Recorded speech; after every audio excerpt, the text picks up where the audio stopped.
Gulf దేశాల్లో different బేసెస్‌లో అయితే అమెరికాకు చెందిన 51,000 మంది సైనికులున్నారండి. వాళ్ళ మీద ఇరాన్ ప్రస్తుతం దాడి చేయడానికి ఆ ప్రాంతాల్లో అయితే రాకెట్ల వర్షం కురిపిస్తుంది. ఇంకా యూఎస్ మరియు ఇజ్రాయెల్ సంయుక్తంగా కలిపి ఇరాన్ పైన అయితే యుద్ధం చేస్తున్నాయి. ఇందులో యూఎస్ మెయిన్ లక్ష్యం అంటే అమెరికా మెయిన్ లక్ష్యం ఏంటంటే ప్రపంచంలో తన ఆధిపత్యాన్ని చెలాయించడం కోసం. ఇంకా ఇజ్రాయెల్‌కి, ఇరాన్‌కి మధ్యన ఉన్న శత్రుత్వం ఏంటంటే ఇరాన్ పాలస్తీనా ఏర్పాటుకు మద్దతుగా హెజ్బొల్లా మరియు హమాస్‌లకు చెందిన గ్రూప్ వారికైతే ఆయుధాలు అందించడం, ఇంకా మిగతా విషయాల్లో అయితే సహాయం చేసిందండి. అప్పటి నుండి ఇరాన్‌కి ఇంకా ఇజ్రాయెల్‌కి మధ్య అయితే శత్రుత్వం వచ్చింది. 1979లో ఇరాన్ కింగ్ యొక్క నిరంకుశత్వానికి వ్యతిరేకంగా అక్కడ డిఫరెంట్ పార్టీల వారైతే ఎదురు తిరిగారండి. ఇక్కడ అమెరికా ఇరాన్ కింగ్‌కైతే మద్దతునిచ్చింది. కానీ అక్కడ ఎదురు తిరిగిన గ్రూపులైతే ఆధిపత్యాన్ని చెలాయించాయి. అప్పుడు అవన్నీ కలిపి యూఎస్ ఎంబసీనైతే 444 రోజుల పాటు ఆధీనంలో తీసుకొని బందీలుగా ఉంచారు అమెరికన్లను.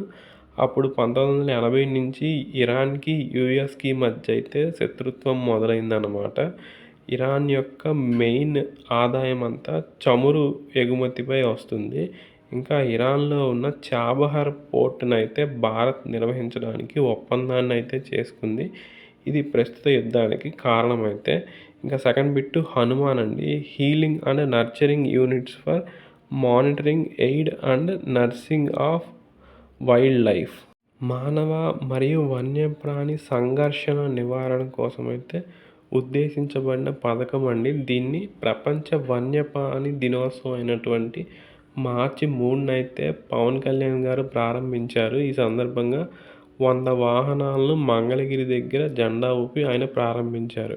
ఐసీసీ మహిళల వన్డే బ్యాటింగ్ ర్యాంకింగ్స్‌లో 1వ ప్లేస్‌లో స్మృతి మందాని గారైతే ఉన్నారు.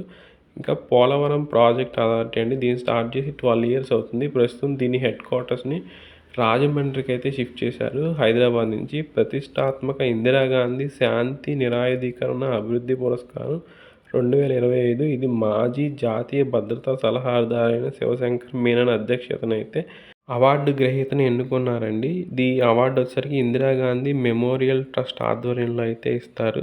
ఈ అవార్డు గ్రహీత గ్రాకా మాచెల్. ఈయన ప్రఖ్యాత మానవ హక్కుల నేత.